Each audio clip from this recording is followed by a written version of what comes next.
మొదట చెగువేరా అన్నాడు. దాని తర్వాత భగత్ సింగ్ వచ్చి ఆగాడు. చెగవేరాను భగత్ సింగ్ని కాదని I am un unapologetic Hindu అని చెప్పి గర్జించాడు జనసేన అధినేత పవన్ కళ్యాణ్. 9 నెలల పాలన పైన ఏపీలో what is your litmus test, what is your progress report? కంప్లీట్గా ప్రభుత్వం ఫెయిల్ అయింది. ఏమి చేస్తామని వచ్చాం, ఏమి చేస్తున్నాం అని ఇంట్రాస్పెక్షనే లేదు. ఏపీలో లాభపడటానికి, ఏపీలో పాగా వేయటానికి ముందు టీడీపీతో ట్రావెల్ చేసినట్టు నటించి పవన్ కళ్యాణ్ని ముందుకు తోస్తుంది అనేటువంటిది చాలామంది చేసినటువంటి ఆరోపణ. అన్అపాలజెటిక్ సనాతని హిందూ అనే ఒక అనౌన్స్మెంట్ చేసేటప్పటికి ఏపీ షాక్ అయింది. టీడీపీతో జనసేన ఉండదు అని చాలామంది చెప్తున్నారు. ఇంకో 15 ఏళ్ళు కూటమి ఉంటుంది అని పవన్ కళ్యాణ్ అసెంబ్లీ సాక్షిగా చెప్తున్నప్పటికీ కూడా అలాంటి పరిణామాలు ఉంటాయంటారా? ఎక్కడ ఇబ్బంది ఉన్నా, ఎక్కడ ప్రాబ్లం వచ్చినా దానిలో అతను పార్టిసిపేట్ చేయట్లేదు. సిలిండర్లు ఇచ్చిన దానిలో పార్టిసిపేట్ చేశారు. చెగవేరాని భగత్ సింగ్ని పక్కన పెట్టేసి ఇప్పుడు పూర్తిగా యూపీ ముఖ్యమంత్రి యోగి ఆహార్యంలోకి పూర్తిగా దిగిపోయాడు. ముందు ముందు కూడా ఎలా ఉంటుందో చెప్పలేదు. అంటే మనం బయటకు చెప్పేది ఒకటే, చేసేది ఒకటే. ఆడియో రిలీజ్ ఫంక్షన్ లాగా ఉంది తప్ప ఆవిర్భావ సభ లాగా లేదు అది. నాగబాబు సోదరుని తీసుకువెళ్ళి ఎమ్మెల్సీ టికెట్ ఇప్పించుకోవటం, Pawan Kalyan has completely changed. తనలో ఎలాంటి ఆదర్శం ఇంకా మనం వెతకటానికి, ఆశించడానికి ఏమీ లేదని అనుకోవచ్చా? మోర్ దాన్ 10 యూటర్న్స్ తీసుకున్న పార్టీ నేనైతే చూడలేదు. నాకు మన ఆంధ్రప్రదేశ్లోని జనసేన తప్ప. మొదట చెగువేరా అన్నాడు. దాని తర్వాత భగత్ సింగ్ వచ్చి ఆగాడు. చెగవేరాను భగత్ సింగ్ని కాదని I am un unapologetic Hindu అని చెప్పి గర్జించాడు జనసేన అధినేత పవన్ కళ్యాణ్. పవన్ కళ్యాణ్ క్రమంగా బీజేపీ చేతిలో కీలుబొమ్మలా మారుతున్నాడు అనేటువంటిది ఆరోపణ. ఇదంతా గనక చూస్తే ఏపీలో కూటమి మైత్రి ఎక్కువ కాలం కొనసాగదు అనేటువంటిది పొలిటికల్ పండితుల, రాజకీయ విశ్లేషకుల విమర్శ. దీంతో పాటు కేంద్రంలో అధికారంలో ఉన్న బీజేపీ రాష్ట్రాలను బలహీనపరిచేటువంటి కుట్ర చేస్తోందా? డీలిమిటేషన్ ఇందుకు వేదిక కాబోతోందా? అసలు రాబోయేటువంటి రోజుల్లో ఆంధ్రప్రదేశ్లో రాజకీయ పరిణామాలు, అలాగే పరిస్థితులు ఏ విధంగా ఉంటాయనేటువంటి దానిపై ఇన్ డీటెయిల్గా, ఇన్ డెప్త్గా డిస్కస్ చేద్దాం. ఇందుకోసం లెట్స్ ఇన్వైట్ మాజీ IAS officer, liberation Congress party chief Vijay Kumar on to the dial news hot seat with Vijay Jadhav. Sir నమస్తే. నమస్తే సార్, ఏపీలో కూటమి సర్కార్ ఎన్నో ఆశలతో వచ్చింది. ఎందుకంటే వైసీపీని గద్దెదించి థంపింగ్ మెజారిటీతో వచ్చింది కాబట్టి. మిగతా వాటన్నిటిలోకి వెళ్ళబోయే ముందు 9 నెలల పాలన పైన ఏపీలో what is your litmus test, what is your progress report? కంప్లీట్గా ప్రభుత్వం ఫెయిల్ అయింది అన్న భావన ప్రజల్లోకి వచ్చేసింది. అంటే సాధారణంగా ఎన్నికల తర్వాత ప్రభుత్వాలు ఏర్పడినప్పుడు ప్రజలు వెయిట్ చేస్తూ ఉంటారు. ఎలా చేస్తారు, ఏ విధంగా చేస్తారని చూస్తూ ఉంటారు. కాకపోతే కాలం మారుతున్నటువంటి క్రమంలో సంవత్సరాల తరబడి వెయిట్ చేద్దాము అనేటువంటి ఆలోచనలో ఈరోజు జనం లేరు. ఎందుకు లేరనంటే, ఎన్నికల తర్వాత ప్రభుత్వం ఏర్పడితే ఏం చేస్తాము అనే అంశాలకు సంబంధించి అనేక మార్లు వారికి ఉన్నటువంటి మీడియా ద్వారా కానీ, వాళ్ళ కోసం బాగా వాయించేటువంటి సంస్థల ద్వారా కానీ పదే పదే ప్రజలకి చెప్పి వాళ్ళందరూ కూడా బాగా గుర్తుపెట్టుకునే విధంగా చేశారు. చేసిన తర్వాత ప్రభుత్వం వచ్చింది, నమ్మి ఓట్లు వేశారు. మీరు అన్నట్టు అఖండ మెజారిటీ ఇచ్చారు. ఐ థింక్ రాష్ట్ర చరిత్రలో అలా ఎప్పుడు జరగలేదు, రాబోయే రోజుల్లో కూడా జరగకపోవచ్చు. మరి అంత విశ్వాసం జనం చూపించినప్పుడు వాట్ ఈస్ ద రెసిప్రొకేషన్? తిరిగి జనం కోసం మనం ఏం చేశాము అనే ఇంట్రాస్పెక్షన్ ఈరోజు గవర్నమెంట్లో లేదు. ఒక ఆత్మావలోకనం లేదు. ఆవిర్భావ సభల్ని జరుపుకుంటున్నారు కానీ ఆత్మావలోకనం చేయడం లేదు. ఎందుకు పార్టీ పెట్టాం, ఏమి చేస్తామని వచ్చాం, ఏమి చేస్తున్నాం అనే ఇంట్రాస్పెక్షనే లేదు. ఒకసారి మాత్రం ముఖ్యమంత్రి గారు చెప్పారు, ఆ డబ్బు నేను సంక్షేమానికి ఇవ్వలేను, అది వేరే పర్పస్ కోసం వచ్చింది అని. చేయడం లేదు అనుకుంటున్నారు, నా దగ్గర డబ్బు లేదని చెప్పారు. ఆయన ఎంఏ ఎకనామిక్స్ చదివారు. రాష్ట్ర బడ్జెట్ గురించి తెలుసు, యాన్యువల్ ఫైనాన్షియల్ స్టేట్మెంట్ అంటే తెలుసు, క్యాపిటల్ రిసీట్స్ ఏంటో తెలుసు, క్యాపిటల్ ఎక్స్పెండిచర్ తెలుసు, రెవెన్యూ రిసీట్స్ తెలుసు, రెవెన్యూ ఎక్స్పెండిచర్ తెలుసు, ఫిస్కల్ డెఫిసిట్ అనేది తెలుసు ఆయనకి. అన్ని వివరంగా తెలిసిన వ్యక్తి హామీలు ఇచ్చే ముందు ఎంత నిధులు ఉన్నాయి, ఏది సాధ్యం ఏది అసాధ్యం అనేది తెలీదా? అన్నీ తెలిసే ఎలాగైనా అధికారంలోకి రావాలి అని భయంకరంగా హామీలు ఇచ్చి ఈరోజు డబ్బు లేదు కాబట్టి చేయలేమని సాకులు చెప్పడం, అడుగుతుంటే డైవర్షన్ చేయడం క్లియర్గా ప్రజలు అర్థం చేసేసుకుంటున్నారు. సో నిరాశ నిస్పృహలు మొదలైనవి. అంటే ఇంత తొందరగా ప్రభుత్వం ఫెయిల్ అయిపోయింది, విఫలమైంది అనే అంటే అలాంటి ఫీడ్బ్యాక్ జనంలో ఉంటుంది అని మేము కూడా ఎక్స్పెక్ట్ చేయలేదు. రాష్ట్రాలపైన కేంద్రం పెత్తనం చలాయించబోతోంది. అందుకే delimitation, one nation one election చాలా పగడ్బందీగా చేస్తుంది అనేటువంటిది సీనియర్ జర్నలిస్టులు, మీలాంటి మేధావులు, ప్రజాస్వామికవాదులు ఆరోపిస్తున్నారు. నిజంగా బీజేపీ అలాంటి కుట్రలకు, కుట్టిన ప్రయత్నాలకు తావిస్తుందా? ఖచ్చితంగా ఇస్తుందనే చెప్పాలి. ఎందుకనంటే 420 420 సీట్లు ఇవ్వండి, ఆరక్షణ్ ఖతం కర్తా హూం. అలాగే రెండోది రాజ్యాంగాన్ని కూడా మార్చేద్దాము. సో అంటే రిజర్వేషన్స్ ఖతం చేసేద్దాము, రాజ్యాంగాన్ని మార్చేద్దామని ఎలక్షన్ క్యాంపెయినింగ్లో చెప్పిన వీడియోలు ఉన్నాయి. కావాలంటే నేను మీకు చూపించగలను. ఓకే. సో అంటే 1924లో ఆర్ఎస్ఎస్ అనేటువంటిది ఏర్పాటు చేసిన తర్వాత 25 నుంచి ఇప్పుడు 2025కి 100 సంవత్సరాలు వస్తున్నాయి. ఈ 100 సంవత్సరాలకి మనము రాజ్యాంగాన్ని మార్చాలి, అలాగే ఈ రిజర్వేషన్స్ తీసేయాలని ఆర్ఎస్ఎస్ నాయకులు కానీ బీజేపీ నాయకులు కానీ ప్రచారంలో మాట్లాడిన అంశాలు మనం మీడియాలో చూసాం. సో దాని అర్థం ఏమిటి అంటే ఒక ఆధిపత్యంతో కొన్ని వర్గాలను పూర్తిగా అణిచివేయాలనేటువంటి ఆలోచనతో ఉన్నట్టు క్లియర్గా కనిపిస్తుంది. అదొక వైపు. మరొక వైపు ఏ విధంగా చేస్తున్నారు? ఈ హిందీ బెల్ట్ రాష్ట్రాలు ఉన్నాయి, బీమారు స్టేట్స్ అంటాం. సో బీహార్, మధ్యప్రదేశ్, రాజస్థాన్, ఉత్తరప్రదేశ్. అంటే ఇది యాక్చువల్గా 1980స్లో రాజీవ్ గాంధీ గారు ప్రధానమంత్రి ఉన్నప్పుడు ఆశిష్ బోస్ అని ఒక ఎకానమిస్టు, డెమోగ్రాఫర్ ఒక రిపోర్ట్ ఇచ్చాడు. అంటే పిఎం గారు అడిగిన సందర్భంలో ఆ రిపోర్ట్ ఇచ్చేటప్పుడు మన రాష్ట్రాల్లో అభివృద్ధి ఎలా ఉంది అంటే హ్యూమన్ డెవలప్మెంట్ ఇండెక్స్ కానీ, లిటరసీ కానీ, ఇన్ఫ్రాస్ట్రక్చర్ కానీ, ఫుడ్ సెక్యూరిటీ కానీ ఎలా ఉందనేటువంటి అంశాల గురించి మాట్లాడుతూ లో హ్యూమన్ డెవలప్మెంట్ ఇండెక్స్ అంటే మానవ అభివృద్ధి తక్కువ అక్షరాస్యత, తక్కువ మౌలిక వసతులు, తక్కువ ఆహార భద్రత కలిగిన రాష్ట్రాలు బీహార్, మధ్యప్రదేశ్, రాజస్థాన్, ఉత్తరప్రదేశ్. అన్డివైడెడ్ అంటే ఇప్పుడు ఉత్తరాఖండ్ వచ్చింది, జార్ఖండ్, ఛత్తీస్గఢ్ వచ్చాయి. ఆ మూడు కూడా కలిపి ఉన్నది. అలాగే హై పాపులేషన్ ఉంది. ఇప్పుడు పంజాబ్, హర్యానా లాంటి రాష్ట్రాలు ఇంచుమించు 70% వీట్ ప్రొడక్షన్ చేస్తున్నాయి, 30% రైస్ ప్రొడక్షన్ చేస్తున్నాయి. అంటే వాళ్ళ అవసరానికి మించి చేస్తుంటే వీళ్ళు హై కన్జ్యూమింగ్ స్టేట్స్ ఇవి. లెస్ ప్రొడ్యూసింగ్, హై కన్జ్యూమింగ్ అంటే ఆహారం ఉత్పత్తి తక్కువ, కన్జ్యూమ్ చేసేది ఎక్కువ. అలాగే పాపులేషన్ ఎక్కువ, హ్యూమన్ డెవలప్మెంట్ తక్కువ, ఈ ఇన్ఫ్రాస్ట్రక్చర్ తక్కువ. ఇవన్నీ కూడా వారు మాట్లాడటం జరిగింది. ఆ రిపోర్ట్లు ఇచ్చి దేశం అభివృద్ధి చెందాలంటే దక్షిణ భారతదేశంలో ఉన్నటువంటి రాష్ట్రాలు ఏమో మంచిగా అభివృద్ధి చెందుతున్నాయి, వాళ్ళు ప్రోగ్రెసివ్గా వెళ్తున్నారు.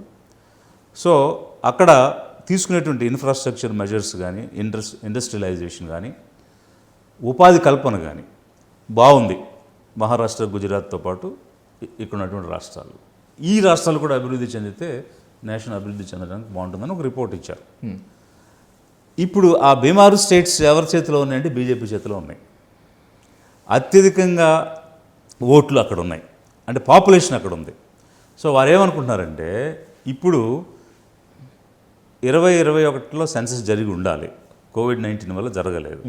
ఇప్పుడు సెన్సస్ టేకప్ చేసి కొత్త పాపులేషన్ని పరిగణలోకి తీసుకుని ఆ పాపులేషన్ జనాభా ప్రాతిపదిక మీద లోక్సభ నియోజకవర్గాలు విభజించాలనేటువంటి ఆలోచన చేస్తున్నారు. So delimitation. సో ఈ డీలిమిటేషన్ చేయటం వల్ల ఏం జరుగుద్ది అని అంటే 80 స్థానాలు ఉన్న ఉత్తరప్రదేశ్కి న్యూ పాపులేషన్ అప్లై చేస్తే 143 స్థానాలు అవుతుంది. సో ఇంచుమించు 63 స్థానాలు పెరిగిపోతున్నాయి. అలా ఈ బీమారు స్టేట్సే 25 ఉన్న రాజస్థాన్కి 50 వస్తాయి, 29 ఉన్న మధ్యప్రదేశ్కి 52 వస్తాయి, అలాగే 40 ఉన్న బీహార్కి 79 వస్తాయి. సో ఈ 4 రాష్ట్రాలే తీసుకున్నా కూడా ఇప్పుడున్న 174 కాస్త 324 అవుతాయి.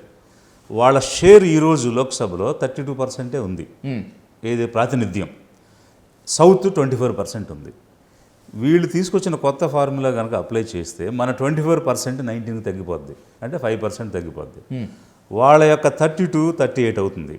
అప్పుడు మనకి వాళ్ళకున్న తేడా ఏంటంటే మన 19 అయితే వాళ్ళ 38 అంటే ఇంకొక 19% అదనం, అంటే ఒక కొత్త ఇంకొక దక్షిణ భారతదేశం 4 రాష్ట్రాలకి వాళ్ళు యాడ్ చేస్తున్నట్టు లెక్క లోక్సభలో. ఓకే, అప్పుడు ఇక మనకు ఏం రెలవెన్స్ ఉంటుంది, మనకు పొలిటికల్ సిగ్నిఫికెన్స్ ఏముంటుంది, మన ప్రాతినిధ్యం ఎక్కడికి పోతుంది? ఇప్పుడు ఆర్టికల్ 1 ఇండియన్ కాన్స్టిట్యూషన్ ఏం చెప్తుంది అని అంటే India, that is Bharat, shall be union of states అని చెప్పింది. That is the first line of the constitution, article 1. అంటే ఇట్స్ ఎ ఫెడరల్ స్ట్రక్చర్. ఆ బేసిక్ ఫెడరల్ స్ట్రక్చర్ని వీళ్ళు బ్రేక్ చేసి వాళ్ళకి ఎక్కడైతే ఎక్కువ అవకాశం, ఓట్లు, మతతత్వం ఉందో అక్కడికి సీట్లు పెంచుకుని అక్కడ గెలిచినా కూడా కేంద్రంలో ప్రభుత్వం ఏర్పాటు చేసి మిగిలిన వాళ్ళు అన్ని చేయొచ్చు, వాళ్ళపై ఆధిపత్యం చేయొచ్చు అన్న ఆలోచన, కుట్ర దీని వెనక దాగి ఉంది. అందుకే Tamil Nadu tooth and nail they're opposing. Okay, మాకు హిందీ వద్దు, మాకు ఈ డీలిమిటేషన్లో అన్యాయం జరిగితే ఊరుకోము అని. సో ఎందుకు ఇప్పుడు 1968 నుంచి 2 లాంగ్వేజ్ పాలసీ ఫాలో అయ్యారు వాళ్ళు. Only English and Tamil. Okay, mother tongue Tamil, English. ఈనాటి వరకు వాళ్ళకి ఎక్కడ ఎలాంటి ఇబ్బంది కలగలేదు. మరి ఇప్పుడు గూగుల్ CEO తమిళేనే కదా, Sundar Pichai. So many organisations, ఇప్పుడు వాళ్ళు HDFC, ICICI, State Bank of India, LIC, ఇట్లా you name a public sector Tamilians head చేసినటువంటి అన్నీ కూడా. బట్ వాళ్ళెవరు హిందీ నేర్చుకోలేదు. హిందీ నేర్చుకోనందువల్ల వాళ్ళు ఏ రకమైన లాస్ గురి కాలేదు. వాస్తవంగా 2019లో NCERT ఒక స్టడీ ఇచ్చింది. ఆ NCERT ఇచ్చిన స్టడీలో ఏం చెప్పారంటే ఎక్కువ భాషలను పెట్టడం వల్ల పిల్లలకు భారం అవుతుంది, కోర్ కాంపిటేటివ్ స్కిల్స్ తగ్గిపోతాయి, మ్యాథమెటిక్స్, సైన్స్, సోషల్ స్టడీస్ అవి నేర్పండి, లాంగ్వేజ్ ఎవరికి కావాలంటే వాళ్ళు నేర్చుకుంటారు. ఓకే, ఒక మదర్ టంగ్, ఒక ఇంటర్నేషనల్ లాంగ్వేజ్ సరిపోతాయి. మిగిలింది ఇప్పుడు మీకు అవసరం ఉంటే మీరు హిందీ నేర్చుకుంటారు, ఇంకొకరికి అవసరం ఉంటే జర్మన్ నేర్చుకుంటారు. అది భారం చేయొద్దని చెప్పారు. అది తమిళనాడు ఫాలో అయింది, సక్సెస్ఫుల్గా ఉంది కదా ఈరోజు. ఇప్పుడు గ్రాస్ ఎన్రోల్మెంట్ రేషియో 50% ఉండాలి అని నేషనల్ ఎడ్యుకేషన్ పాలసీలో పెట్టారు. తమిళనాడు ఈరోజు 47%లో ఉంది. మరి ఈ బీమారు స్టేట్స్ యూపీ 24% ఉంది, బీహార్ 17% ఉంది. వాళ్ళు పెంచాలి. అసలు ఫండమెంటల్ క్వశ్చన్ ఒకటి నేను అడుగుతున్నాను ఏంటంటే 3 భాషలు మీరు హిందీ నేర్చుకోండి అన్నారు. సరే, ఓకే, మనం ఒప్పుకుని మనం హిందీ, ఇంగ్లీష్, తెలుగు నేర్చుకుందాం. మరి అదే ఈ దేశంలో ఉన్న అందరికీ అప్లై అవుద్దిగా. అంతే. మరి అప్పుడు బీహార్, ఉత్తరప్రదేశ్, రాజస్థాన్, మధ్యప్రదేశ్, ఛత్తీస్గఢ్, ఉత్తరాఖండ్ వీళ్ళందరూ తెలుగు నేర్చుకోవాలిగా. మరి 3వ భాష నేర్చుకోవాలి కదా ఖచ్చితంగా. పోనీ తెలుగు ఇష్టం లేకపోతే తమిళ్ నేర్చుకోమను, లేకపోతే కన్నడ నేర్చుకోమను, లేకపోతే మలయాళం నేర్చుకోమను. మరి వాళ్ళు ఎందుకు నేర్చుకోలేదు ఇన్ని సంవత్సరాల నుంచి? త్రిభాషా సూత్రం 50 నుంచి 1950s నుంచి ఉంది కదా. మరి వాళ్ళు హిందీ తప్ప ఇంకోటి నేర్చుకోలేదు. మరి వాళ్ళకి లేని భారం మనం ఎందుకు పెడతారు? ఇది ఆధిపత్యం కోసం. హిందీ అనే ఒక ఆధిపత్యం తీసుకొని వచ్చి వాళ్ళు అక్కడ సాధించలేనటువంటిది, అంటే ఇన్నాళ్ళుగా ఇక్కడ సాధించలేనటువంటి దాన్ని ఏదో విధంగా సాధించాలి, దీన్ని కూడా క్యాప్చర్ చేయాలి, ఇది ఒక మతతత్వ దేశంగా మార్చేయాలనేటువంటి ఉద్దేశంతో ఏదో ఒక రూపంలో చొచ్చుకుని రావడానికి చేస్తున్న ప్రయత్నం అది. పాలిటిక్స్లో ఒక ప్రిన్సిపల్ చాలామంది చెప్తూ ఉంటారు విజయ్ కుమార్ గారు, ఎక్కడైనా కూడా బిజినెస్ చేస్తే లాస్ ఆర్ షేర్ ఉంటుంది. పాలిటిక్స్లో ఇంకొక పార్టీతో బీజేపీ కనుక జతకడితే బీజేపీ మాత్రమే లాభపడుతుంది అనేటువంటిది. దానికి ఉదాహరణలు అస్సాం గణ పరిషత్ నుంచి బీహార్ ఇదంతా కూడా మనం తీసుకోవచ్చు. ఏపీలో లాభపడటానికి, ఏపీలో పాగా వేయటానికి ముందు టీడీపీతో ట్రావెల్ చేస్తున్నట్టు నటించి పవన్ కళ్యాణ్ని ముందుకు తోస్తుంది అనేటువంటిది చాలామంది చేసినటువంటి ఆరోపణ. కొంతకాలంగా పవన్ కళ్యాణ్ మూమెంట్స్ కూడా అలాగే ఉన్నట్టు కనిపిస్తున్నాయి. ఏంటి, మీకు కూడా అలాంటి డౌట్ ఏదన్నా ఉందా? How you say? అంటే మామూలుగా ఎన్నికల కోసం గతంలో టీడీపీ 14లో బీజేపీతో కలిసింది, ఒక కూటమిగా వాళ్ళు పోటీ చేశారు. ఈసారి అలాగే కలిసి చేస్తున్నారేమో అని అనుకున్నాం. కానీ సడన్గా ఐఎమ్ అన్అపాలజెటిక్ సనాతని హిందూ అనే ఒక అనౌన్స్మెంట్ చేసేటప్పటికి ఏపీ షాక్ అయింది. ముఖ్యంగా ఈ రాష్ట్రంలో ప్రజలు షాక్ గురయ్యారు. ఎందుకు షాక్ గురయ్యారంటే మన ఆంధ్ర రాష్ట్ర ప్రజలు, తెలుగు ప్రజలు మతం అంటే విశ్వాసం కలిగిన వాళ్ళు, పరమత సహనం కలిగిన వాళ్ళు, మతాన్ని గౌరవించేవాళ్ళు, మతతత్వాన్ని బోధించేవాళ్ళు కాదు, మతోన్మాదానికి వెళ్ళేవాళ్ళు కాదు, పీస్ లవింగ్ పీపుల్. సో ఇప్పుడు they love God, they pray God, అంతవరకే. ఎందుకు? మతం మనిషికి, అంతేగాని మనిషి కోసం మతం కాదు కదా. అవును. సో మనం మతం కోసం పుట్టలేదు కదా. సో మనిషి కోసం మతం ఉంది, మతం కోసం మనుషులు లేరు. ఎప్పుడైతే ఇతను ఇలాంటి స్టేట్మెంట్ ఇచ్చాడో షాక్ అయ్యాం, అందరం కూడా షాక్ అయ్యాం. అప్పుడు ఈ డౌట్స్ అనేటువంటి స్టార్ట్ అయ్యాయి. ఇప్పుడు ఆడపిల్లల మీద అన్యాయం జరుగుతుంది, అత్యాచారాలు జరుగుతున్నాయి. దాని గురించి మాట్లాడితే హోంమంత్రి పనిచేయడం లేదు, అనిత గారు మీకు చేత కాకపోతే నాకు చెప్పండి అన్నాడు. వ్యవసాయం రైతులకి మాకు గిట్టుబాటు ధర రావటం లేదని ఆయన ఫీల్డ్లో ఎక్కడికి వెళ్ళినప్పుడు అడిగితే there is agriculture minister, he will take care, I am not dealing అని అదేదో చెప్పారు. అలాగే లా అండ్ ఆర్డర్కి వచ్చేటప్పటికి హోమ్ మినిస్టర్ ఉన్నాడు, అగ్రికల్చర్కి వచ్చేటప్పుడు గ్రూప్ 2 ప్రాబ్లం వచ్చింది. దాని మీద అందరూ కూడా ధర్నాలు చేశారు. సో దానికి నా పోర్ట్ఫోలియో కాదని కనీసం ఆ యువత ఎవరైతే ఇతని కోసం ఎగబడి వచ్చారో వాళ్ళు ఉద్యోగాలకు రావాలి కదా, ఏదైనా వాళ్ళ ప్రయోజకులు కావాలంటే ఉపాధి ఉద్యోగం ఇవ్వాలి కదా, వాళ్ళు ఇబ్బంది పడుతున్నారు, ఏదో కన్ఫ్యూజన్ వచ్చింది అని అతని శాఖ కాకపోయినా ఒక పార్టీ అధ్యక్షుడిగా కూడా ఆ విషయంలో తలదూర్చలేదు. అంటే ఏ సమస్యలోనూ కూడా తలదూర్చలేదు. అదేమిటి అని అడిగితే దానికి వేరే మంత్రి ఉన్నాడు, నా శాఖ కాదు. మరి లడ్డూలో కల్తీ జరిగిందా లేదా ఎవరికి తెలియదు, ఇంతవరకు నిర్ధారణ కాలేదు. జరిగింది అనేటువంటి ఒక అనుమానాన్ని వ్యక్తం చేస్తే దానికి వెళ్ళిపోయి ముస్లింలు జరిగితే ఊరుకుంటారా, హిందువులు జరిగితే క్రిస్టియన్లు జరిగితే ఊరుకుంటారా అని రెచ్చగొట్టే విధంగా, చిచ్చు పెట్టే విధంగా మాట్లాడటానికి అది నీ శాఖ కాదుగా, అది దేవాదాయ శాఖ, దానికి ఒక మంత్రి ఉన్నాడుగా. అక్కడేంటి నీ సంబంధం? గ్రూప్ 2కి సంబంధం లేదు, రైతులకు సంబంధం లేదు, ఆడపిల్లలకు వస్తే సంబంధం లేదు, నీ శాఖ కాదు. మరి ఇక్కడ నీ శాఖ కాదుగా, మరి నువ్వు ఎందుకు వెళ్ళి మాట్లాడావు? సో అప్పుడు అనుమానించాల్సిన పరిస్థితి వచ్చింది. అంటే దీని వెనక ఏదో భయంకరమైన కుట్ర దాగి ఉంది. 1951లో పెట్టిన జనసంఘ్ 1980లో బీజేపీగా మారి 2025 అంటే ఇంచుమించు బీజేపీగా మారినాక 45 సంవత్సరాలు అయింది. ఈనాటికి కూడా ఆంధ్రప్రదేశ్ రాష్ట్రంలో పోటీ చేస్తే 1% ఓట్లు కూడా రావడం లేదు. సరే 2 సీట్ల నుంచి వాళ్ళు 200కి వెళ్ళారు, తర్వాత 300కి వెళ్ళారు అనేది ఒక వైపు ప్రయాణం అయితే, దక్షిణ భారతదేశంలో మరీ ముఖ్యంగా ఆంధ్రప్రదేశ్ కానీ తమిళనాడులో అయితే నోటాకు వచ్చిన ఓట్లు కూడా రాలేదు. సో దక్షిణ భారతదేశంలో ఇక్కడ ఒక ఇండస్ వ్యాలీ సివిలైజేషన్ దగ్గర నుంచి, సింధు నాగరికత నుంచి ఒక ద్రవిడియన్ కల్చరు, ఒక నాగరికత, మూలవాసులు అనేటువంటి ఒక భావన, ఆర్యులు వచ్చి ఇక్కడ దాడి చేసి మమ్మల్ని విధ్వంసం చేసి అనేటువంటి భావన, ఇదంతా కూడా నడిచింది. పెరియార్ రామస్వామి నాయకర్ దగ్గర నుంచి ఒక అవేర్నెస్ అనేది మంచిగా ఇక్కడ ఉంది. అందువల్ల మతతత్వం అనేది లేదు, అంటే మతోన్మాదం అనేది లేదు, మతం అనేది ఉంది. Everybody will respect and they respect each others religion feelings also. మరి అలాంటి పరిస్థితిలో వీళ్ళు ఎంత ప్రయత్నం చేసినా 1% కూడా ఓట్లు రావడం లేదు.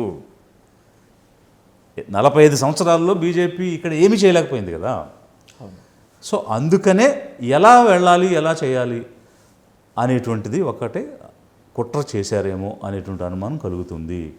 మతతత్వం ద్వారా తప్ప మరే రూపంలోనూ మనం పెనిట్రేట్ కాలేము, మన టెంటకిల్స్ని విస్తరింప చేయలేము. అదొక్కటే మార్గం. బీజేపీ అధ్యక్షులను చాలామందిని మార్చింది. పేరున్నవాళ్ళు, బ్యాక్గ్రౌండ్ ఉన్నవాళ్ళు, రాజకీయంగా ఉన్నవాళ్ళు మార్చుకుంటూ వచ్చారు. ఎవరితో ప్రయోగం చేసినా సక్సెస్ కావడం లేదు. అట్లీస్ట్ ఒక సినిమా యాక్టర్ని పెట్టుకుని, ఎందుకంటే సినిమా యాక్టర్కి ఈజీగా ఐడెంటిటీ ఉంటుంది కదా, పాపులారిటీ ఉంటుంది కాబట్టి పెట్టుకుని అతని ద్వారా మనం మత ప్రచారం చేయించి మతాల మధ్య చిచ్చు పెట్టి, లేకపోతే ఇప్పుడు నిన్న ఆవిర్భావ సభలో ఒక మహమ్మద్ ప్రవర్తన అంటే ఊరుకుంటారా? ఒక జీసస్ క్రైస్ట్, ఒక మేరీ, అసలు ఎందుకు ఈ పదాలన్నీ? ఇప్పుడు రాజా సింగ్ నీ అలియన్స్ పార్ట్నర్, అతను మహమ్మద్ ప్రవక్తని భయంకరంగా మాట్లాడాడు. ముస్లింలు ఏం చేయలేదే. రాధా మనోహర్ దాస్ ఎక్కడ పడితే అక్కడ ఏదంటే అది మాట్లాడుతూ ఉన్నాడు. ముస్లింని, ప్రవక్తల్ని, అల్లాని. ముస్లింలు ఏం చేయలేదే. అసలు ఏమీ చేయకుండా జరుగుతున్న దాన్ని చూస్తుంటే వాళ్ళని ఊరుకుంటారా అని, వాళ్ళు ఊరుకున్న వాళ్ళని కూడా మీరు వాళ్ళేం ఊరుకోరని చెప్తూ, జనరేషన్ మారింది, పాత జనరేషన్ లాగా లేదు. ఎందుకంటే ఉడుకు రక్తం ఉన్న యువత ఫ్యాన్స్ అతని వెనకాల వస్తున్నారు, మాట్లాడితే విజిల్స్ వేస్తున్నారు, అని అరుస్తున్నారు కదా. సో వాళ్ళకి చెప్తున్నాడు ఏమని, ఇక మీరు తయారైపోండి, తిరుగుబాటు చేయండి, ఇక చిచ్చు పెట్టండి, చిచ్చు పెడుతున్నాను, రెడీ అవ్వండి అని చెప్పడం కాకపోతే ఏంటిది? అంటే మత చిచ్చు ద్వారా, మతోన్మాదం ద్వారా మాత్రమే ఏమైనా మనం ఇక్కడ కన్సాలిడేట్ చేయగలం, లేకపోతే కన్సాలిడేట్ కారు అనేటువంటి నిర్ధారణకు వచ్చి ఎలాగైనా సరే ఇక్కడ ముందుకు వెళ్ళాలంటే ఇది ఒకటే మార్గం అన్న కుట్ర వెనక దాగి ఉందేమో. మెజారిటీని మనం కన్సాలిడేట్ చేయగలిగితే అప్పుడు మనకు అవకాశం ఉంటుందేమో అనే ఆలోచన వచ్చిందేమో అనిపిస్తుంది. ఎందుకంటే హిందూస్ ఆర్ మెజారిటీ. ఆంధ్రప్రదేశ్ అయినా, తమిళనాడు అయినా, తెలంగాణ అయినా, కర్ణాటక అయినా, యూపీ అయినా, యావత్తు భారతదేశంలో హిందూస్ ఆర్ మెజారిటీ. సో ఎక్కడైనా రక్షణ కానీ బాధ కానీ కలిగేది మైనారిటీలకు జరిగితే వాళ్ళు రక్షణగా ఉంటారు. మెజారిటీలో ఉన్న వాళ్ళకి నువ్వు ప్రత్యేకమైనటువంటి ప్రొటెక్షన్ ఇచ్చే అవసరం ఏముంటుంది? Because you are majority and your voice will become the voice కదా. బట్ అతను ఏమంటాడు, వీళ్ళని పైకి రండి, వీధుల్లోకి రండి, వాళ్ళకి జరిగితే ఊరుకోరు కదా, మీరెందుకు సైలెంట్గా ఉన్నారు, మీరెందుకు రావడం లేదు, రెచ్చగొడుతూ ఉన్నారు. అంటే ఇంక ఈ మార్గం ద్వారా తప్ప వేరే ఏ మార్గం ద్వారా కూడా ఇక మనం అనుకున్నది నెరవేరదు, మనం సాధించలేము అనే ఒక నిర్ణయానికి వచ్చి అందుకు ఇతన్ని ప్రయోగించటమా, లేదు ఇతనికి అధికారం కోసం బీజేపీని అడ్డం పెట్టుకుని ఏదో ఒక రోజు కూటమి నుంచి బయటకు వచ్చేసి వాళ్ళు తప్పులు చేశారు, వాళ్ళు కరప్షన్ చేశారు, నేను శుభ్రంగా ఉన్నాను, క్లీన్గా ఉన్నానని చెప్పుకుని ఇంకా నాకు వైపుకు రండి, హిందువులంతా ఏకంగా అండి, నాకు ఓట్లు వేయండి అని ఒక అధికారం కోసం ఒక ప్రయత్నమా అనేటువంటి అనుమానాలు సడన్గా కలర్ చేంజ్ అయ్యేటప్పటికి వచ్చినటువంటి డౌట్స్. రాబోయేటువంటి రోజుల్లో ఆంధ్రప్రదేశ్లో జరగబోయేటువంటి సార్వత్రిక ఎన్నికల్లో టీడీపీతో జనసేన ఉండదు అని చాలామంది చెప్తున్నారు. ఇంకో 15 ఏళ్ళు కూటమి ఉంటుంది అని పవన్ కళ్యాణ్ అసెంబ్లీ సాక్షిగా చెప్తున్నప్పటికీ కూడా మీరు చెప్తున్నట్లు పరిణామాలు చూస్తుంటే కూడా రాబోయే సార్వత్రిక ఎన్నికలకి పవన్ కళ్యాణ్ని ఫేస్గా పెట్టేసి బీజేపీ బ్యాకాన్గా ఉంటుంది అని చెప్పి కొందరు పొలిటికల్ విశ్లేషకులు బల్లగుద్ది మరీ చెప్తున్నారు. అలాంటి పరిణామాలు ఉంటాయంటారా? అంటే ఒకటి, ఇప్పుడు బీజేపీకి యాజ్ ఇట్ ఈజ్గా అయితే ఇక్కడ ఎలాంటి స్థానం కానీ స్థాయి కానీ లేదు. కానీ అతని ప్రవర్తన చూస్తే ఆ అనుమానం వచ్చే పరిస్థితి ఉంది. ఎందుకుంది అని అంటే, ఇప్పుడు మచ్చిమరిలో జరిగిన, తెనాలిలో జరిగిన, పిఠాపురంలో జరిగిన ఇట్లా అనేక రకమైన ఉదంతాలు జరిగినప్పుడు ఎలాంటి చర్యలకి ముందుకు వెళ్ళడం లేదు. గ్రూప్ 2 వాళ్ళు అడిగినా, ఇంకొకరు అంటే ఎక్కడ ఇబ్బంది ఉన్నా, ఎక్కడ ప్రాబ్లం వచ్చినా దానిలో అతను పార్టిసిపేట్ చేయట్లేదు. సిలిండర్లు ఇచ్చిన దానిలో పార్టిసిపేట్ చేశారు. అంటే ఏదైనా మనకు గుర్తింపు, గౌరవం వచ్చే దానిలో నేను ఉంటాను. మన ప్రభుత్వానికి తలవంపులు వచ్చేది, మాటలు వచ్చేది, విమర్శలు వచ్చే దగ్గర నేను ఉన్నాను. సో దట్ మీన్స్ వాట్, ఏదైనా క్రెడిట్ ఉంటే తీసుకుంటున్నారు, డిస్క్రెడిట్కి దూరంగా ఉంటున్నారు. ఈ ప్రయాణాలను చూస్తే ఓకే, సో అప్పుడు నేను లేను, నాకు తెలియదు, ఇది నాకు సంబంధం లేదు, వాళ్ళు చేశారు అని ఎస్కేప్ అవ్వడానికి ఒక దారి ఏర్పాటు చేసుకుని రేపు బయటకు వచ్చిన తర్వాత వీటన్నిటినీ కూడా నాకు సంబంధం లేకుండా జరిగినాయి అని చెప్పడానికి ఇప్పటి నుంచే ఒక మార్గం వేసుకుంటున్నారా అన్న అనుమానం కలుగుతుంది. కాబట్టి మీరు అన్నదానికి ఒక అవకాశం ఉందని అనుకోవచ్చు. నాకు కులం లేదన్నాడు, తర్వాత కాపు కులస్తుడిగా తన పోర్ట్రేట్ చేసుకున్నాడు Pawan Kalyan. And by the same way నాకు మతం లేదన్నాడు, నేను అన్అపాలజెటిక్ హిందూ అని గర్జించాడు. చెగవేరాని, భగత్ సింగ్ని పక్కన పెట్టేసి ఇప్పుడు పూర్తిగా యూపీ ముఖ్యమంత్రి యోగి ఆహార్యంలోకి పూర్తిగా దిగిపోయాడు. ముందు ముందు కూడా ఎలా ఉంటుందో చెప్పలేదు. ఇలా ఓవరాల్గా చూసుకుంటే Vijay Kumar garu, as an intellectual, ప్రజల పల్స్ తెలిసిన వాళ్ళగా చెప్పండి, how you describe Pawan Kalyan in your words? ఇప్పుడు నేను కూడా కొన్ని వీడియోలు చూశాను. కాపు నాయకులు నన్ను ఒప్పుకోవట్లేదు అని అతనే చెప్పారు. అంటే ఇప్పుడు ఈ విషయాలన్నీ కూడా ఎవరు అడిగితే చెప్పింది కాదు, ఆయనే సందర్భం తెస్తారు, వారే చెప్తారు. నేను పలానా చోట పుట్టానని ఆయనే అంటారు, సందర్భం అయిందే, సమాధానం కూడా అయింది. పలానా చోట 10 చదివాను, ఇంకోటి చదివాను, అన్నీ ఎవరు అడగలేదు. అసలు చదువు అనేది క్వాలిఫికేషన్ కాదు. కానీ కాపులు నేను అడిగానా, మీరు వస్తే ఏంటి లేకపోతే ఏంటి నాకెందుకు అని మచిలీపట్నం వచ్చినప్పుడు మీకు చాలా కోరికలు ఉన్నాయి, మీ కోరికలు ఏంటో నాకు తెలుసు, నేను పుట్టిన కాపు కులాన్ని నేను నమ్ముతున్నాను, గౌరవిస్తున్నాను, మీకేం కావాలో నేను చేస్తాను, ముఖ్యమంత్రి కాలేదు కదా, మీరు ఓటేయండి అవుతాను అని కాపుల్ని, ఏ కాపులైతే మీరు నాకు అవసరం లేదు, నాకు లెక్కలేదు అన్నారో అదే కాపులకి మీరు ఓటేయండి, నేను గెలిచి చూపిస్తానని చెప్పారు. సో దట్ మీన్స్ వాట్ అంటే కంప్లీట్ యూటర్న్. అంటే 10 సంవత్సరాల్లో మోర్ దాన్ 10 యూటర్న్స్ తీసుకున్న పార్టీ నేనైతే చూడలేదు, నాకు మన ఆంధ్రప్రదేశ్లో ఉన్న జనసేన తప్ప. అంటే అన్ని యూటర్న్స్ ఫిలసాఫికల్గా, ఐడియాలజికల్గా, వాళ్ళు ఇచ్చినటువంటి ఆబ్జెక్టివ్గా ఉద్దేశాలు కానీ లక్ష్యాలు కానీ ఏది తీసుకున్నా కూడా యూటర్న్. ఓకే, అదొక వైపు అయితే మరి ఈరోజు గాజువాకలు ఎందుకు పోటీ చేశారు, భీమవరంలో ఎందుకు పోటీ చేశారు, కాపు ఓట్లు ఉన్నాయని. ఆ ఓట్లు సరిపోవట్లేదని మీరు పిఠాపురంలో పోటీ చేశారు. ఎందుకు? అత్యధికంగా ఓట్లు పిఠాపురంలో ఉన్నాయని. ఈరోజు కాపు కమ్యూనిటీ ఈరోజు ఆవిర్భావ సభ పిఠాపురం ఎందుకు పెట్టారు? ఒకవైపు పిఠాపురం, జగ్గంపేట, ప్రత్తిపాడు, పెద్దాపురం, ఇదంతా కూడా 50,000కు మించి ఉన్నాయి ఒక్కొక్క కాన్స్టిట్యున్సీలో Kapu votes. Okay, I have complete statistics, caste wise statistics అని ఉన్నాయి నా దగ్గర. So it's hub. ఇంకోవైపు కాకినాడ రూరల్. ఈ 5 కాన్స్టిట్యున్సీలో మీరు ఏ కాన్స్టిట్యున్సీ చూడండి 50,000కు తక్కువ కాపు ఓట్లు లేవు. సో ఒకవైపు ఫ్యాన్స్, ఇంకోవైపు కాపులు, ఈ రెండు ఉన్న బలం కాబట్టి అక్కడ సభను పెట్టారు. అంటే నేను అనేది ఏంటంటే హిపోక్రసీ. అంటే మనం బయటకు చెప్పేది ఒకటే, చేసేది ఒకటే. మరి ఒకవేళ నిజంగానే మీరు యూనివర్సల్ సిటిజన్ అయితే, మీరు భారతీయుడు అయితే, మీకేం కమ్యూనిటీ లేకపోతే ఎక్కడైనా పోటీ చేయొచ్చుగా. మీరు నెల్లూరులో చదివానని చెప్పారు కదా, మరి నెల్లూరు కానీ సర్వేపల్లిలో కానీ పోటీ చేయొచ్చుగా. ఇప్పుడు చంద్రబాబు నాయుడు గారు చిత్తూరు జిల్లా వ్యక్తి, చంద్రగిరి కాన్స్టిట్యున్సీ, కుప్పం వెళ్ళి పోటీ చేశారు. అక్కడేం కమ్మోళ్ళు లేరు.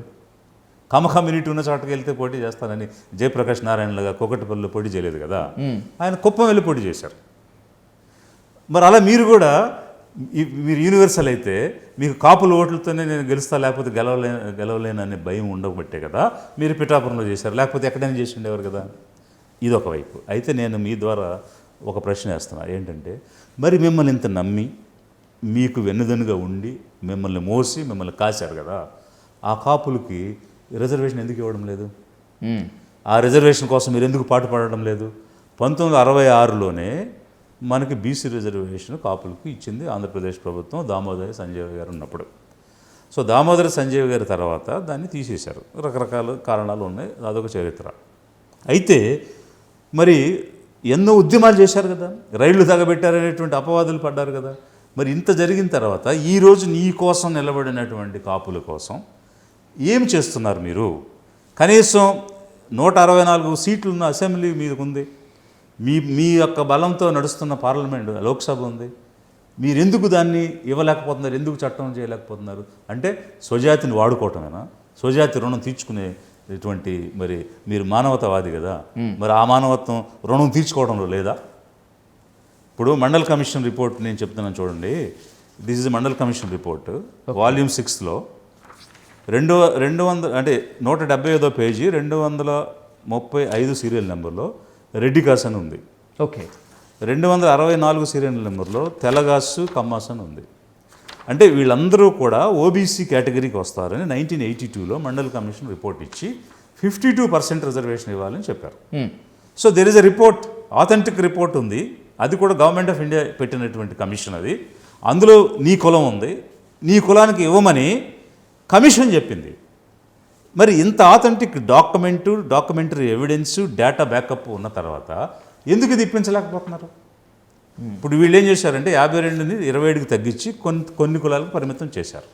లిబరేషన్ కాంగ్రెస్ పార్టీ ఎలాంటి సిద్ధాంతం తీసుకుంటుందంటే 52కి 52 ఇవ్వాలని మా డిమాండ్, 100% రిజర్వేషన్ పాటించాలనేది మా డిమాండ్. సో అందువల్ల ఈ 52 ఇక్కడ ఉన్నటువంటి కులాలన్నిటికీ 52% రిజర్వేషన్ ఇస్తే నీకు కూడా వస్తుంది. అలా చేసే అవకాశం ఈరోజు నీకు వచ్చింది. అది ఎందుకు సద్వినియోగం చేయట్లేదు? ఇప్పుడు యువతకు ఉద్యోగాలు లేవు, ఉపాధి లేదు, వాళ్ళే కదా వెనకాల తిరుగుతున్నారు. మరి అలాంటి వాళ్ళు బ్లైండ్గా ఫాలో అవుతున్నారు మిమ్మల్ని. ఎందుకు బ్లైండ్గా ఫాలో అవుతున్నారంటే మీరు బ్లైండ్గా ఫాలో అయ్యే వాళ్ళని స్కేప్ గోట్స్ చేయకండి, బలి పశువులు చేయకండి అని నేను చెప్తున్నా. ఎందుకంటే మీరు మెన్షన్ చేసిన దానిలో ఉన్నాయి అవన్నీ.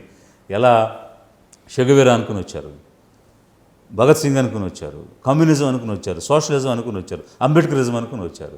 ఇట్లా మీరు చెప్పిన ఇజాలని నమ్మి వాళ్ళు వచ్చారు. అయితే మీరు ఇజాలు మార్చుకుంటూ వెళ్ళిపోతున్నారు.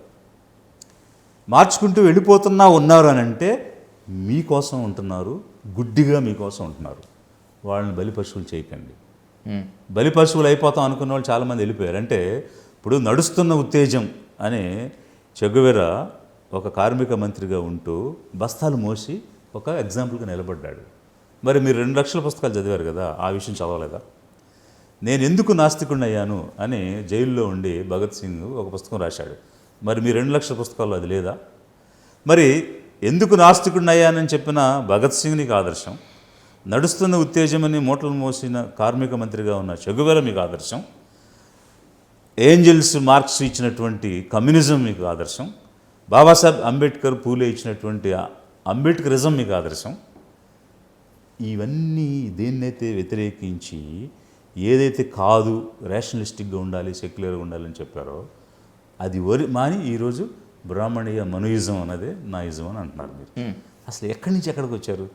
లెఫ్ట్ కాదు, సెంటర్ కాదు, రైట్, ఈ చివరి నుంచి ఆ చివరికి వెళ్ళిపోయారు మీరు. అయినా మీ వెనకాల నిలబడ్డారు అని అంటే సిద్ధాంతాలను నమ్మి కాదుగా నిలబడింది, మిమ్మల్ని నమ్మి కదా. సిద్ధాంతాలు నమ్మిన అయితే ఎప్పుడు వెళ్ళిపోవాలి. లక్ష్మీనారాయణ లాగానో పోతుల సురేష్ లాగానో వెళ్ళిపోవాలి కదా. వాళ్ళు వెళ్ళిపోకుండా ఉన్నారు అని అంటే గుడ్డిగా నమ్ముతున్నారు, మిమ్మల్ని నమ్ముతున్నారు. మీరు ఏ జెండా పట్టుకోమంటే ఆ జెండా పట్టుకుంటున్నారు. అలాంటి వాళ్ళ కోసం ఏం చేస్తున్నారు మీరు? ఉపాధిని ఇచ్చారా, పరిశ్రమలు ఇచ్చారా, ఉద్యోగాలు ఇచ్చారా, నోటిఫికేషన్ ఇచ్చారా? దానికోసం మీరు ఎందుకు ప్రశ్నించడం లేదు? దానికోసం ఎందుకు ప్రయత్నించడం లేదు? నా వెనుకున్నదంతా యువతకు నేను ఏదో చెయ్యాలి అనే ఆలోచన కానీ మీ సభలో ఒక తీర్మానం కానీ చేయలేదు కదా. యువత కోసం లేదు, మహిళల కోసం లేదు, ఆడపడుచుల మీద జరిగే అత్యాచారాల గురించి లేదు, సంక్షేమ పథకాలు ఇస్తారని ఎదురు చూసేటువంటి బలహీన బడుగు వర్గాల గురించి ఏమి లేదు, ఉద్యోగ ఉపాధి గురించి ఏం లేదు. మరి ఇవేవి తీర్మానాలు చేయకుండా కేవలం అదే చంద్రశేఖరరావు గారు మన కేసీఆర్ గారు చెప్పినట్టు స్వడబ్బా, పరస్పర డబ్బా, అవి తప్ప అక్కడ ఇంకా ఏ రకమైనటువంటి సినిమా పాటలు, సినిమాల పేర్లు, రిఫరెన్సులు వాటితోటి ఆడియో రిలీజ్ ఫంక్షన్ లాగా ఉంది తప్ప ఆవిర్భావ సభలాగా లేదు అది. సార్, తన మాటలు మార్చుకుంటూ వచ్చాడు పవన్ కళ్యాణ్, అందరం గమనిస్తూనే ఉన్నాము. పందా కూడా మారినట్టు క్లియర్ కట్గా అర్థమవుతుంది. ముఖ్యంగా వారసత్వ రాజకీయాల్ని వ్యతిరేకించినటువంటి పవన్ కళ్యాణ్ నాగబాబు సోదరుని తీసుకువెళ్ళి ఎమ్మెల్సీ టికెట్ ఇప్పించుకోవటం, Pawan Kalyan has completely changed. తనలో ఎలాంటి ఆదర్శం ఇంకా మనం వెతకటానికి, ఆశించడానికి ఏమీ లేదని అనుకోవచ్చా? ఇప్పుడు జనం నిర్ణయించాలి. నేను అందుకే ప్రజలను కోరుతున్నాను మీ ద్వారా. ఇప్పుడు ఎన్ని రకాలైనటువంటి మాయమాటలు చెప్పారు, ఎలాంటి మోసపు హామీలు ఇచ్చారు. మరి ఇలాంటి వాళ్ళని నమ్మి మళ్ళీ ఆదరిస్తే ఏమవుతుంది? ఒకవైపు పేదలు ఇంతవరకు ఎలాంటి సంక్షేమం రాలేదని ఎదురు చూస్తున్నారు, మహిళలు ఎదురు చూస్తున్నారు, రైతులు ఎదురు చూస్తున్నారు, యువత ఎదురు చూస్తున్నాయి. మరి నాకు కులం లేదని అదే కులానికి చెందిన వాడికి మంత్రి పదవులు ఇచ్చుకున్నారు. ఆయన పక్కనటువంటి మంత్రి పదవి అదే కులం. వచ్చిన ఎమ్మెల్సీ అవకాశం నాకు కుటుంబ పాలన లేదు, కుటుంబంలోంచి నాయకులు నేను తేను, పార్టీలో పెట్టనని చెప్పి కుటుంబం నుంచి ఎమ్మెల్సీ ఇచ్చుకున్నారు. సో ఇట్లా పూర్తిగా భిన్నంగా మాట్లాడిన దానికి చేసే పనులకి హిపోక్రసీ అనేది కనిపిస్తున్న సమయంలో ప్రజలు అప్రమత్తం కావాలి, జనం ఆలోచించాలి. ఎలా మోసం చేసి మాటలు చెప్పేసి పబ్బం గడుపుకునే అవకాశాన్ని వాడుకుని అధికారంలోకి వెళ్ళేటువంటి వాళ్ళని మనం నమ్ముతూ పోతే ఏమవుతుంది? జనంలో కూడా ఈరోజు ఎవరు నమ్మాలి, ఎవరు నమ్మకూడదు అనేటువంటి ఒక మీమాంస వచ్చేసింది. బికాస్ ఈ రకమైనటువంటి ప్రవర్తన వల్ల. కాబట్టి నేనేం అడుగుతున్నానంటే అసలు ఫస్ట్ మీ సిద్ధాంతం ఏంటి చెప్పండి. మీ సిద్ధాంతం ఇప్పుడు కమ్యూనిజమా, సోషలిజమా, సెక్యులరిజమా, మార్క్సిజమా, అంబేద్కరిజమా, మనువాద బ్రాహ్మణిజమా, మనువాద బ్రాహ్మణిజమా, ఏమిటి మీ సిద్ధాంతం? అది క్లారిఫై చేయండి. మీరు సనాతన ధర్మం అన్నారు, ఏమిటి మీ సనాతన ధర్మం? డిఫైన్ చేయండి. సనాతన ధర్మం అంటే మనువు రాసినటువంటి సనాతన ధర్మమా, అంటే ముక్కలుగా జనాల్ని వర్గాలుగా కులాలుగా విభజించి సగం మంది మహిళల్ని అన్నిటికీ బహిష్కరించి ఎవరి ప్రతిభను తొక్కేసి కేవలం 3 వర్గాలకు మాత్రమే అన్ని అవకాశాలు ఇచ్చి మిగిలిన వాళ్ళందరూ కూడా దాసులుగా ఉండండి, దాసీలుగా ఉండండి అనేది బ్రాహ్మణీయ మనువాదం. అది మీ సనాతన ధర్మం అయితే మీరు పలుగు పారబట్టుకుని వెళ్ళి వ్యవసాయ కూలీగా వ్యవసాయం చేసుకోండి, లేదా భూమి ఉంటే పంటలు పండించుకోండి. మీరు యాక్టింగ్ చేయకూడదు, రాజకీయం చేయకూడదు. బికాజ్ సనాతన ధర్మం మీకు అవకాశం ఇవ్వలేదు. మీకు మీకు మీకు ఆ అర్హత లేదు మీకు. As per Sanatana Dharma you have to work in the field because your community is designed for that, not for politics, not for power, not for acting. If you are believer of Sanatana Dharma. లేదు ఈ మనువాద బ్రాహ్మణిజం కాదు నా సనాతన ధర్మం అంటే please define. నీ సనాతన ధర్మం ఏంటి? నువ్వు మాడిఫై చేసావా, దాన్ని మార్చావా, అందులో ఉన్నటువంటి తప్పుల్ని తీసేసి కొత్తగా ఇంకొక ధర్మం మీరు తెచ్చారా? సతీసాగమనం చట్టం ద్వారా తీసేసాం, బాల్య వివాహాలు చట్టం ద్వారా తీసేసాం, విద్య లేదు స్త్రీలకంటే విద్య చట్టం ద్వారా ఇచ్చాం. అలా సనాతన ధర్మాన్ని చాలా రకాలుగా మార్చుకుంటూ వచ్చింది బ్రిటిష్ దగ్గర నుంచి. రాజ్యాంగం తర్వాత మన ప్రభుత్వాలు మార్చుకుంటూ వచ్చాయి. మరి అందులో ఏది నీది ధర్మం? మను 4వ అధ్యాయంలో రాసిన సనాతన ధర్మమా, లేకపోతే ఇప్పుడు ఏదైనా కొత్తగా వచ్చిన సనాతన ధర్మం ఉందా?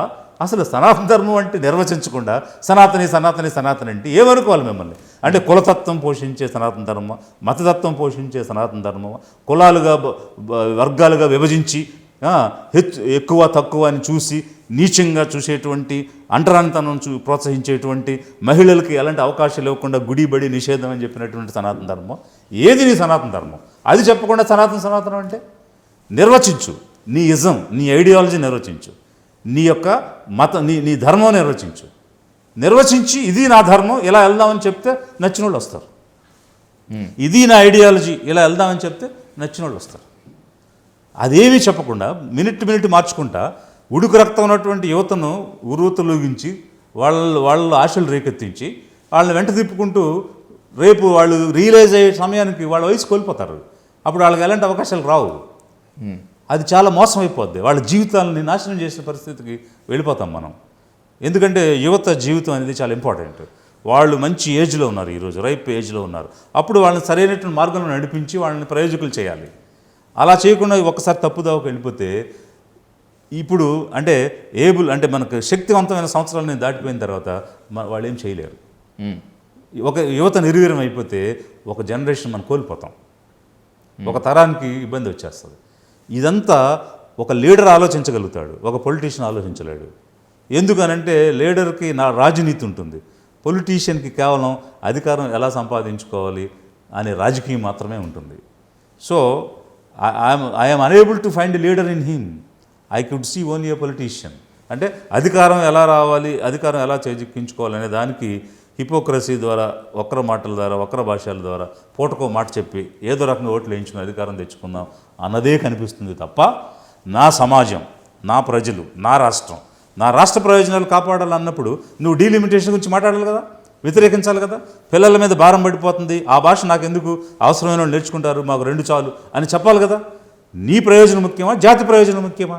జాతి ప్రయోజనం గురించి ఏమీ మాట్లాడకుండా మీరు ఊరుకుంటారా, మీరు రారా రోడ్ల మీదకి, నాకే పట్టిందా మీకు పట్టలేదా అని రెచ్చగొట్టడం ఏంటి? So that means you are playing political games. You are not a leader ఏం కోరుకుంటారు? జాతి ప్రయోజనం కోరుకుంటారు, తన రాష్ట్ర ప్రయోజనం కోరుకుంటారు.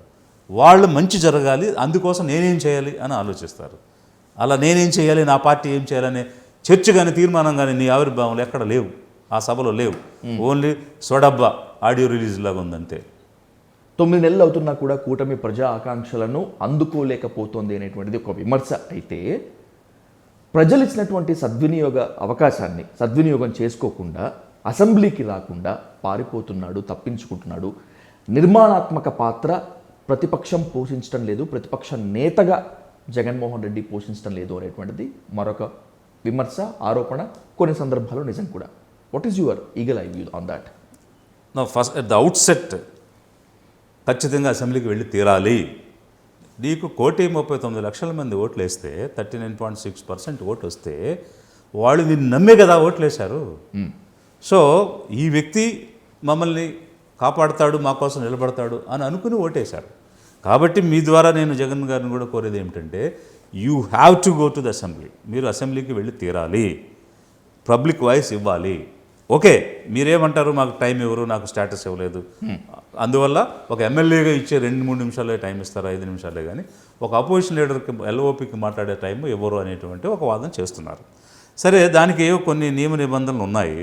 10% సీట్లు రావాలనేటువంటిది రాజ్యాంగంలో లేదు, కానీ పార్లమెంట్ ఇచ్చినటువంటి సూత్రాల్లో ఉంది. అందువల్ల అది పాటిస్తున్నారు. వాళ్ళు ఇవ్వాలనుకుంటే ఇవ్వచ్చు, లేదనుకుంటే లేదు. అయితే ఇక్కడ ఒక ప్రస్తావన తేవాలి. కాన్స్టిట్యూషన్ వచ్చినప్పుడు డాక్టర్ అంబేద్కర్ డెమోక్రసీ అనే అంశం గురించి మాట్లాడుతున్నప్పుడు వారు ఒక 2 విషయాలు చెప్పారు. ప్రజాస్వామ్యం అనే దానికి 2 మూల స్తంభాలు ఉన్నాయి. ఒకటి ప్రతిపక్షం, 2 ఫ్రీ అండ్ ఫెయిర్ ఎలక్షన్. అంటే ఎలక్షన్ అనేవి స్వేచ్ఛగా నిష్పక్షపాతంగా జరిగితే ప్రజాభిప్రాయం వెల్లడవుతుంది. కాబట్టి ఎన్నికలు అనేవి ఆయువు పట్టు. అలాగే ఎన్నికలు జరిగి ప్రభుత్వం ఏర్పడిన తర్వాత ప్రతిపక్షం అనేది ఉండాలి. అప్పుడే పబ్లిక్ వాయిస్ వెళుతుంది. ఈ 2 ఉంటేనే ప్రజాస్వామ్యం నిలబడుతుంది అని డాక్టర్ అంబేద్కరే చెప్పారు. సో కాబట్టి అపోజిషన్ అనే దాన్ని మనం విలువ ఇవ్వాలి. నేను అందుకనే 40 years పార్లమెంటేరియన్గా ఉన్న ముఖ్యమంత్రి చంద్రబాబు నాయుడు గారిని కూడా నేను ఏం కోరుతున్నానంటే, మీకు 157 సీట్లే వచ్చి ఉంటే మీకు డిస్కషన్ లేదు. ఎందుకంటే వాళ్ళకి 18 వస్తే ఆటోమేటిక్గా అపోజిషన్ ఇస్తారు. 157కి బదులు 164 వచ్చినాయి కాబట్టి నీకు ఒక డిస్క్రిషన్ అంటే ఒక చాయిస్ వచ్చింది మీకు. ఆ చాయిస్ వాడి అపోజిషన్ స్టేటస్ ఇవ్వండి. మీరు కోల్పోయేది ఏం లేదు కదా. పబ్లిక్ వాయిస్ వినండి. పబ్లిక్ నుంచి ఏమొస్తుందో, మీ మీద ఏం విమర్శ వస్తుందో చూడండి. ఇప్పుడు మీకు విమర్శ వస్తే ఏమైంది? ఇప్పుడు బయటైనా విమర్శిస్తారు, ఇక్కడైనా విమర్శిస్తారు. అక్కడ అవకాశం ఇవ్వకపోతే బయట మాట్లాడతారు కదా, దాన్ని మీరు ఆపలేరు కదా. కాబట్టి మీరు ఎందుకు భయపడుతున్నారు? మీరు ఎందుకు వెనకాడుతున్నారు? ఒకవేళ మీరు ఇస్తే మీరు చరిత్రలో లిఖించబడతారు. అలాంటి అవకాశం మీకు వచ్చింది, వాడుకోండి అని చంద్రబాబు గారిని కూడా నేను కోరుతూ, ఖచ్చితంగా ప్రజాస్వామ్యంలో అధికార పక్షం ఎంత ముఖ్యమో ప్రతిపక్షం కూడా అంతే ముఖ్యం. అవమానాలు ఎదురైనా, అవమానించినా, కష్టపెట్టినా అదేం మీ కొత్త కాదు జగన్ గారికి. కాబట్టి జనం కోసం మీరు అవమానపడ్డాకైనా సిద్ధపడి ప్రతిపక్ష హోదా ఇవ్వలేదనో, ఇవ్వకపోతే నాకు సరైన సమయం రాదనో అని మానేయొద్దు, వెళ్ళమని అంటున్నాను నేను. అది మా అభిప్రాయం. ఒక నాయకుడికి ఉండాల్సినటువంటి లక్ష్యమైన అలాంటి మాటలు మాట్లాడవచ్చా ఒక ప్రతిపక్ష నేతగా ఉండి? ఆయన నాకు సమయం కావాలి అందుకు హోదా ఇవ్వండి అని అడగటంలో లాజిక్ ఉంది, కానీ మానేయటం అనేటువంటిది మాత్రం కరెక్ట్ కాదు. అది ఖచ్చితంగా వెళ్ళి తీరాలి. సహజంగా ప్రశ్నించే తత్వాన్ని ప్రజల నుంచి నాయకులు ఓర్చుకోలేరు. విజయ్ కుమార్ గారు, ప్రశ్నించడానికే రాజకీయాల్లోకి వచ్చినటువంటి వాళ్ళు ఏ విధంగా తమ రంగులు మారుస్తున్నారో ఇప్పుడు ప్రత్యేకంగా చూస్తున్నాం. కానీ రాబోయేటువంటి రోజులు మొత్తం అంతా కూడా ప్రజా ప్రభుత్వాన్ని ఏర్పాటు చేస్తాం, ప్రజలకు ప్రశ్నించే తత్వాన్ని నేర్పుతాం, దాంట్లో అండగా ఉంటామని చెప్తున్నారు మీరు. మున్ముందు చాలా రోజులు ఉన్నాయి, మళ్ళీ కూర్చుందాం ఖచ్చితంగా. మీ లక్ష్య సాధన వైపు, ఆశయ సాధన వైపు మీరు దూసుకు వెళ్ళాలని మనస్ఫూర్తిగా కోరుకుంటూ thanks for this interview. Thank you.